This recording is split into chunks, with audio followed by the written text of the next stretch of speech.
Check.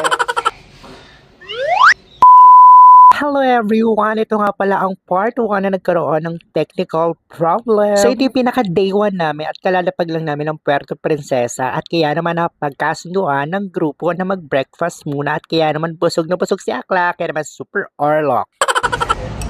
Be perfect ang room! Para tayo mag-honeymoon di! Ano to? Super couple room! Para tayo mag-honeymoon di. Super magandang room. Perfect. Yung CR. I love it.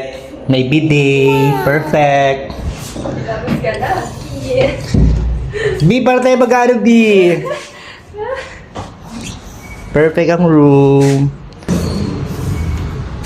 Saan ka? Hello everyone, welcome to El Nido. So today, mag-rent kami ng motorcycle. Kasi gusto namin mag-ikot-ikot. So welcome! So hindi siya marunong mag-rap. Bi, kumusta honeymoon? Hi, Min! Mag-ano po kami? Thank you! Tara, kain tayo sa labas. Mag-rent kami ng motor.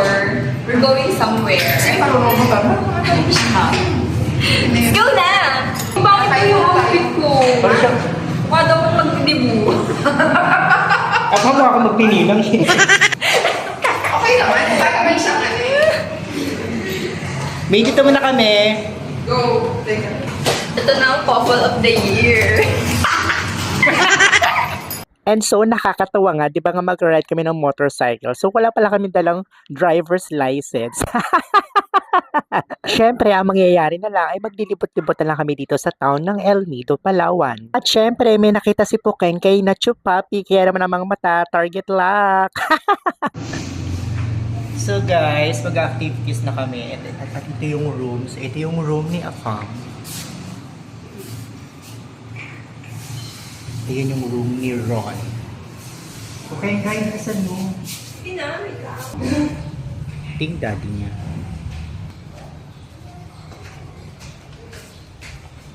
So, nakita nyo na yung daddy ni Ron, yung Afam natin last night, di ba?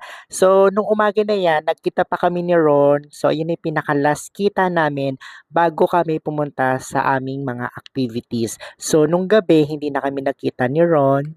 Ewan ko kung saan siya nagpunta. So anyway, in-enjoy ko na lang yung activities dito sa El Nido, Palawan. Kasi naman isipin ko pa si Ron. Ay, may pag-iisip.